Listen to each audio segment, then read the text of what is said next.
سود ناحیه بسمنی در شهر مسکو روز سه‌شنبه امر داد که ابرار عظیموف تا روز 3 ایون در بازداشتگاه بماند. مفتشان او را یکی از طرحریزان بمبگذاری 3 اپریل در متروی شهر سنت پتربورگ می‌دانند که در نتیجه آن 15 نفر کشته شدند. عظیموف را روز پیشتر در ناحیه ادینساوا در کنار مسکو دستگیر کردند. مقامات امنیتی روسیه گفتند که محض او اکبرجان جلیلوف را برای بمبگذاری آماده کرده است. اکبرجان جلیلوف دستگاه ترکنده را در داخل قطار به کار درآورد. دادرس ارتور کارپوف با اعلان حکم گفت ابرار باید تا 45 روز در بازداشتگاه بماند و در این مدت اتهام به او اعلان شود.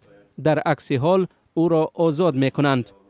متهم به جنایت به حکم اعتراض نکرد ولی گفت که در این حمله مستقیم دست ندارد.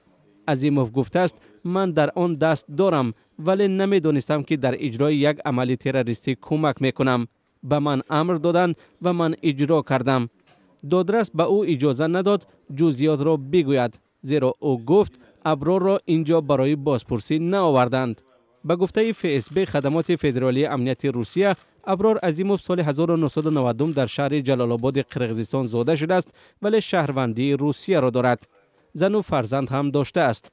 به نوشته نشریه کمرسنت زنگ تلفنی اکبرجان جلیلوف به ابرار پیش از حمله امکان داده است که او را پیدا و دستگیر کنند.